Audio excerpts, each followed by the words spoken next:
Life at times can feel like an unrelenting storm. No matter how much we try to steer our ship, the waves just keep crashing, and it can feel like we're being tossed about with no end in sight. If you've ever felt that way, or if you're feeling that way right now, then you need to hear this. Before you give up, remember that God will make a way. It may seem like the weight of your problems is too heavy to carry any longer. It may feel like you've been abandoned, like your prayers have gone unanswered and hope is slipping through your fingers. But before you surrender to that despair, pause and reflect on this unchanging truth. God is always working, even when you cannot see it. He is the waymaker, the one who can create paths through the impossible, and He will guide you through. One of the most comforting yet challenging aspects of our faith is found in Isaiah 55, where God says, "For as the heavens are higher than the earth, so are my ways higher than your ways, and my thoughts than your thoughts." God's ways are higher, greater, and infinitely wiser than anything we could ever conceive. From our limited perspective, life may seem chaotic, unfair, or painful, but God sees the bigger picture. He knows every twist and turn of the road ahead, and He is working all things together for good. Sometimes we want immediate answers. We want to know the why behind our suffering, the how behind our deliverance. But faith doesn't operate on immediate answers. Faith operates on trusting God's higher ways, even when we don't understand. It's a difficult truth to accept, but we must remember, God knows what He's doing, even when we don't. His thoughts are higher than our thoughts, and His plans are better than our plans. When life doesn't make sense, when the future seems bleak, we can take comfort in knowing that God is in control, and His ways are perfect, even when they don't align with our timeline. One of the greatest challenges we face when life is tough is the feeling of uncertainty. We want to know how we'll get out of our situation. We want to know what the next step is. But here's the beautiful truth. You don't have to know how, just know who. You may not know how God will bring you through your financial crisis, heal your broken heart, or mend your fractured relationships. But you don't have to know all the details. What you do need to know is who is in control, God. In Proverbs 3, verses 5 to 6, we are given this powerful promise. Trust in the Lord with all your heart, and lean not on your own understanding. In all your ways submit to Him, and He will make your paths straight. Notice what this verse doesn't say. It doesn't say, trust in the Lord, and He will give you all the answers. No, it says to trust Him, and He will direct your paths. The focus is not on figuring everything out, but on submitting your life to the One who already has it figured out. This means that even when the road ahead looks uncertain, even when you don't know what the next step should be, you can rest in the assurance that God knows. You don't have to see the whole picture to take the next step. You simply need to trust the One who sees the entire canvas of your life. When we look at our circumstances, it's easy to feel like there is no way out. The obstacles in front of us can feel too big, too daunting. But let's remember something critical. God specializes in making a way when there seems to be no way. Think of the story of the Israelites as they fled Egypt. After years of slavery, they were finally free, only to find themselves trapped between Pharaoh's army and the Red Sea. From a human standpoint, they were stuck. There was no escape. But God made a way. He parted the sea, creating a path through the waters, and the Israelites walked to safety on dry ground. The same God who parted the Red Sea for the Israelites is the same God who is working in your life today. He can make a way for you, even if you don't see how. When you feel trapped, remember that God is not bound by the limitations we see. He can open doors that no one else can open.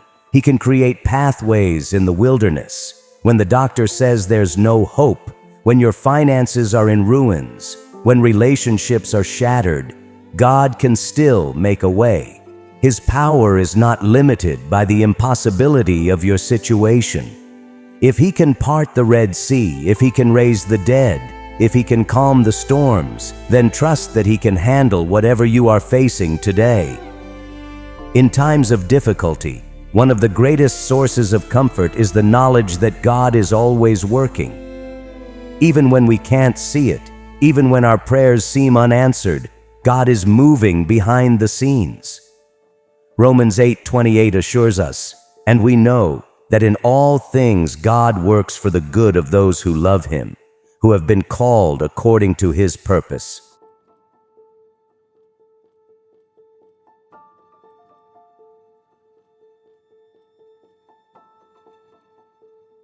It's important to recognize the wording of this verse, "in all things." Not just the good things, not just the times when life is smooth, but in all things. This means that even in the midst of your trials, God is at work. Even in your heartbreak, God is working. Even when it feels like the darkness will never lift, God is orchestrating something greater than you can imagine. We don't always get to see the fruit of God's work immediately. Sometimes it takes time, but the truth is, God never stops working on your behalf. Whether you realize it or not, He is setting things in motion. You may not see the answers yet, but hold on. God is faithful, and He will complete the work He has started in your life. Another key to enduring difficult times is trusting in God's perfect timing. We often grow impatient, wanting God to fix everything right now. But God's timing is perfect, even when it doesn't align with our own. Isaiah 40:31 says, "But those who wait on the Lord shall renew their strength. They shall mount up with wings like eagles. They shall run and not be weary. They shall walk and not faint." Waiting is hard. It's hard to wait when you're hurting, when you're confused, when you don't know how things will work out. But waiting on God is never wasted time. When we wait on Him, we are strengthened, we are renewed, and in His perfect time, God will reveal His plans. Think of the story of Sarah and Abraham. God promised them a son, but years passed without any sign of fulfillment. They grew impatient, and Sarah even tried to take matters into her own hands by having Abraham father a child with her servant Hagar. But that wasn't God's plan. God's timing, although longer than they anticipated, was perfect. Isaac, the child of promise, was born in God's appointed time, and through him, God's covenant with Abraham was fulfilled. God's promises will come to pass in your life as well. Don't grow weary in the waiting.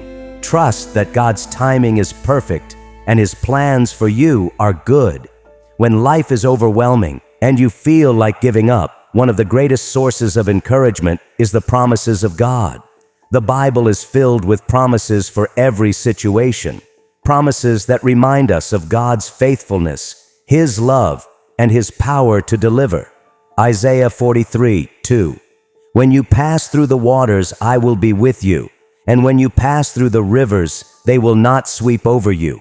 When you walk through the fire, you will not be burned. The flames will not set you ablaze." Joshua 1:9, "Have I not commanded you? Be strong and courageous. Do not be afraid, do not be discouraged, for the Lord your God will be with you wherever you go." Philippians 4:13, "I can do all things through Christ who strengthens me." When you feel like giving up, anchor yourself in these promises. Speak them over your life, pray them daily, and let them remind you that God is with you. He will never leave you or forsake you. Perhaps one of the most powerful truths in Scripture is that God brings beauty from ashes. He specializes in turning our brokenness into something beautiful. What may feel like the end for you is only the beginning of what God is about to do. Galatians 6:9 encourages us, "Let us not become weary in doing good, for at the proper time we will reap a harvest if we do not give up." Your breakthrough is coming. Your harvest is on its way. Don't give up. Keep pressing forward in faith, knowing that God is working behind the scenes. He is making a way, and in His perfect timing, He will bring you through. Deuteronomy 29:29.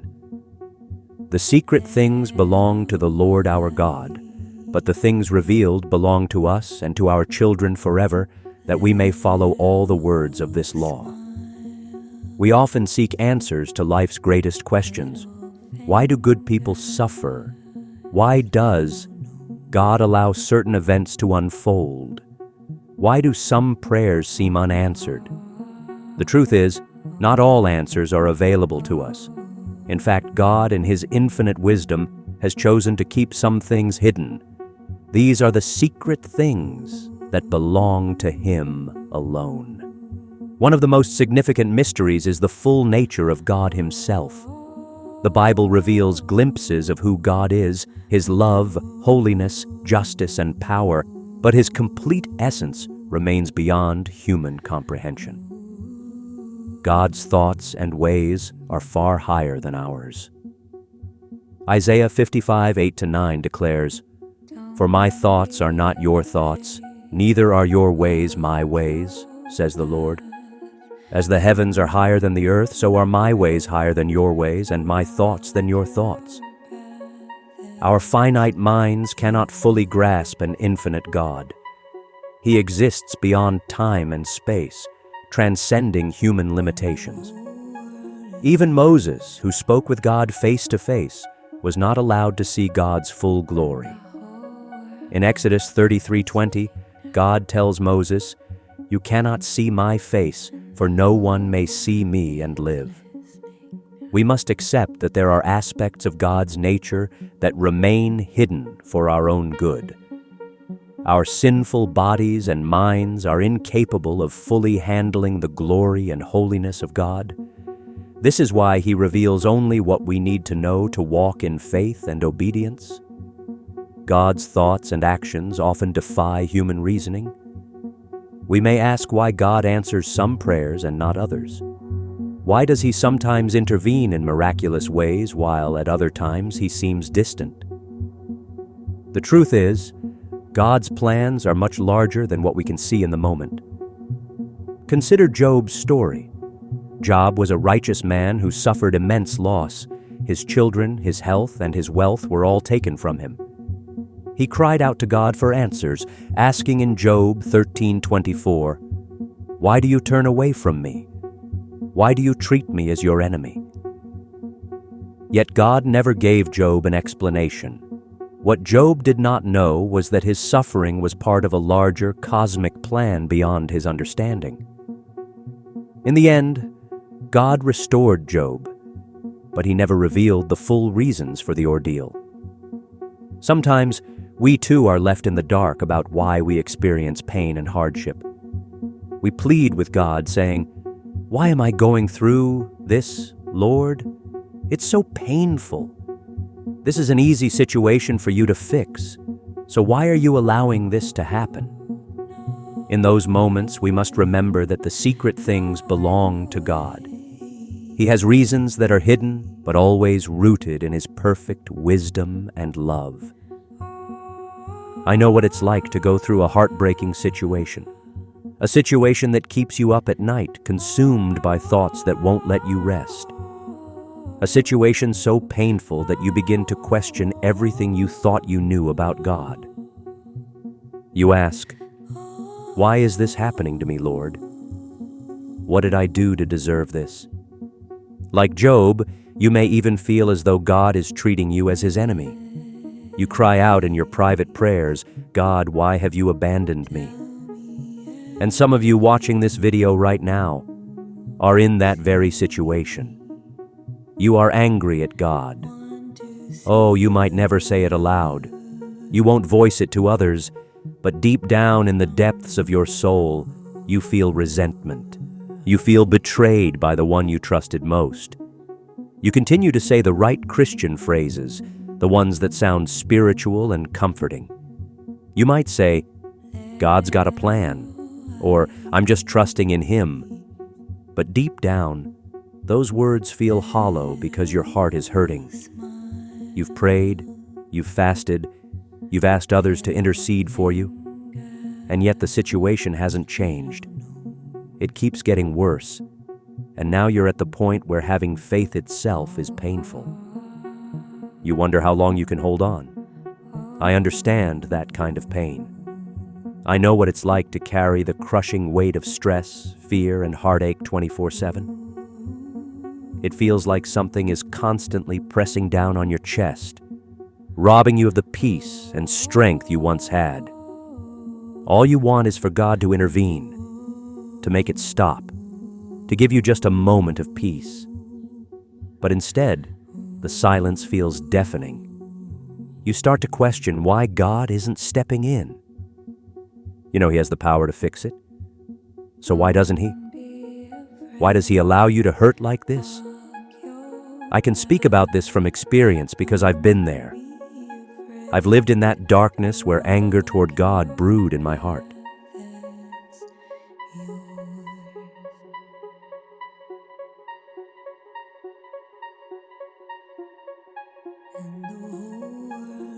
I know what it's like to wonder if your prayers are hitting a ceiling and falling back to the ground. And here's the hard truth. Some things in life simply do not make sense. God does not always explain Himself. Job never received an answer from God for his suffering. The secret things truly do belong to the Lord. There are situations in your life and mine where we desperately seek answers but cannot find them. However, I want to offer you hope. The end is coming. I wonder how different Job's story would have been if he had known in advance how it would turn out. If he could have seen that God would restore everything he lost and give him even more than he had before. Would he still have asked, "Why do you treat me as your enemy?"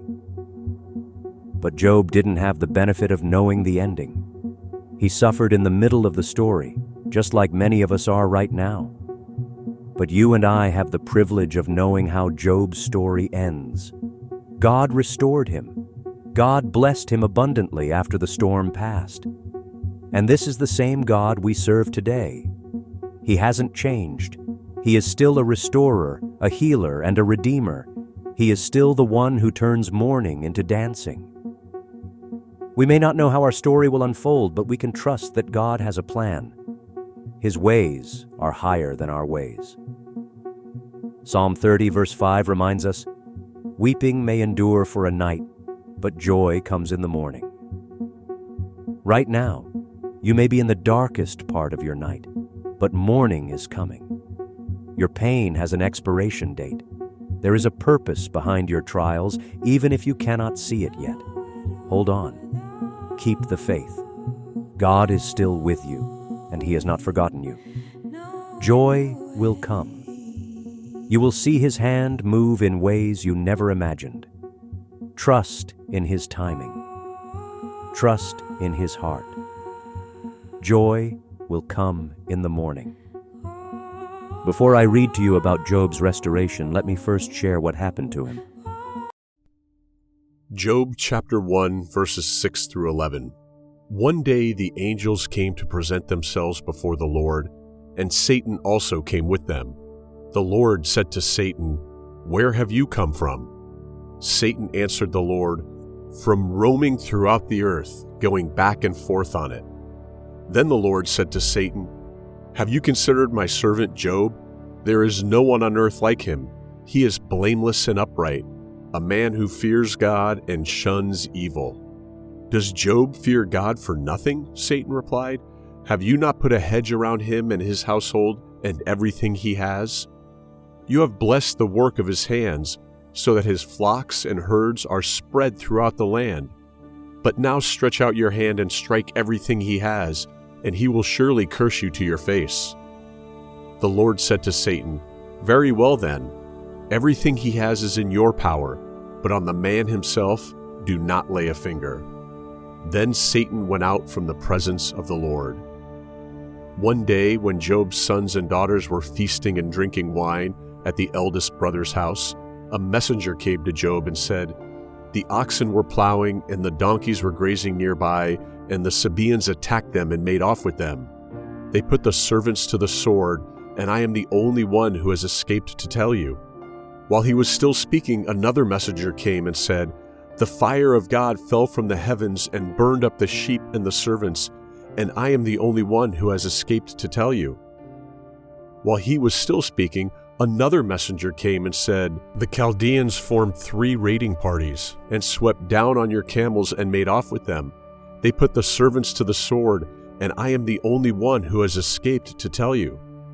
While he was still speaking, yet another messenger came and said, "Your sons and daughters were feasting and drinking wine at the oldest brother's house when suddenly a mighty wind swept in from the desert and struck the 4 corners of the house. It collapsed on them, and they are dead, and I am the only one who has escaped to tell you." At this, Job got up and tore his robe and shaved his head.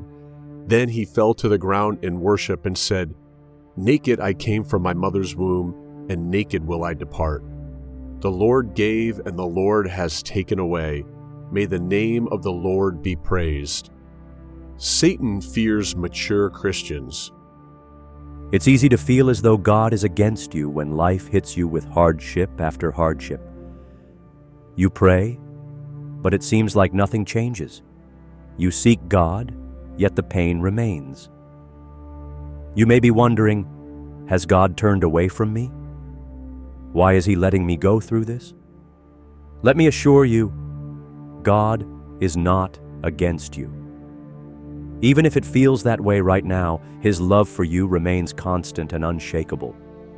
The same God who loved you when things were going well still loves you today in the midst of your trials. Job, a man described by God Himself as blameless and upright, had his life shattered without any explanation. In his agony, Job cried out, "Why do you turn away from me? Why do you treat me as your enemy?" This was a righteous man, faithful and obedient. Yet even he felt abandoned and confused by God's silence. If a man like Job could feel this way, then it's no surprise that many of us feel the same in our darkest moments. But the truth is that God had not forsaken Job. God was not his enemy. Job was caught in a spiritual battle that he could not see, and God was working through it all for a greater purpose. This is where we must understand the profound truth found in Deuteronomy 29:29. The secret things belong to the Lord our God, but the things revealed belong to us and to our children forever.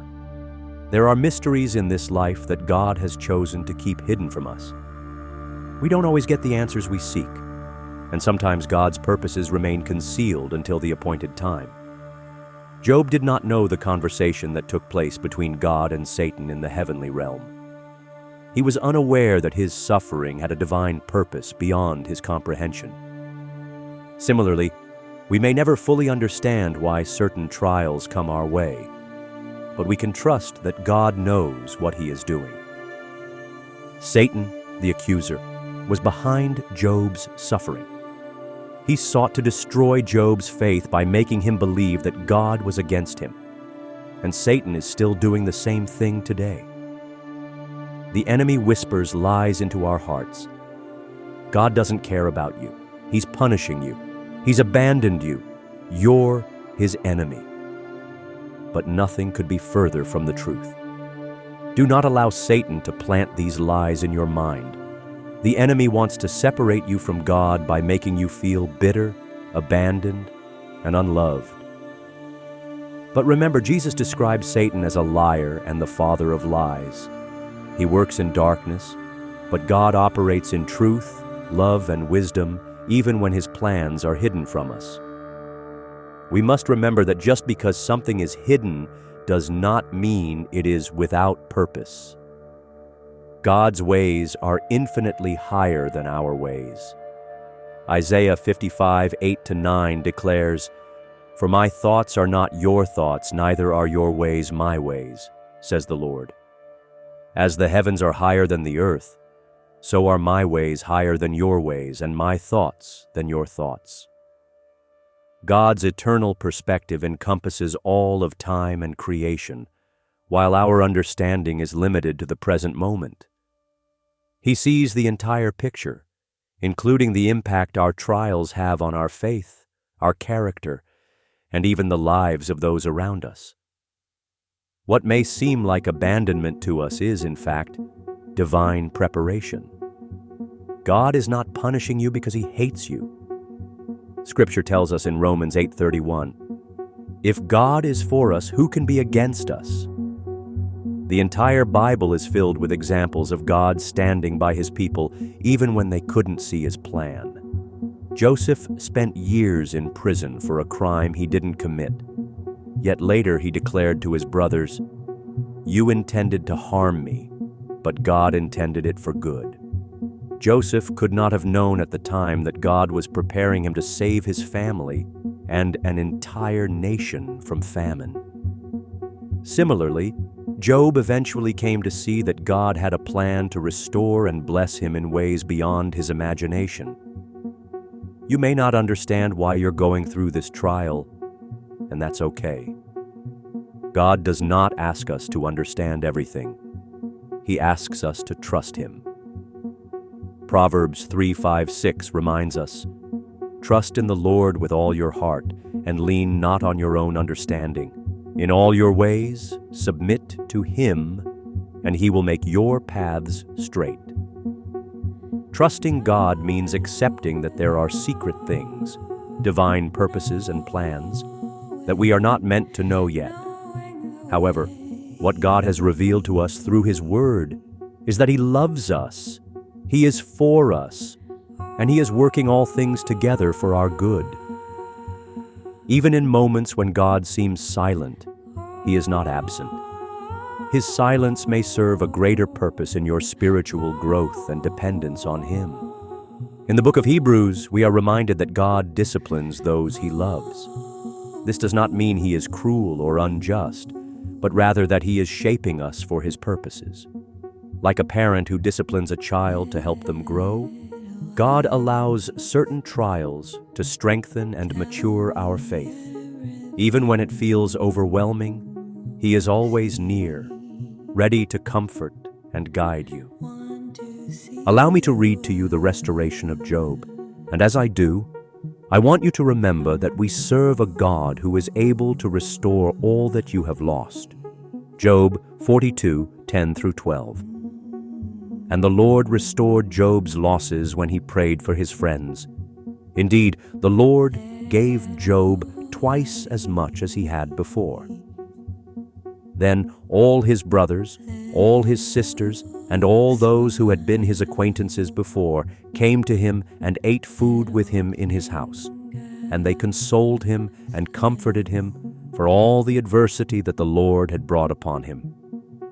Each one gave him a piece of silver and a ring of gold. Now the Lord blessed the latter days of Job more than his beginning, for he had 14,000 sheep, 6,000 camels, 1,000 yoke of oxen, and 1,000 female donkeys. This passage emphasizes that God not only restored Job, but blessed him with double what he had lost, showing God's faithfulness even after great trials.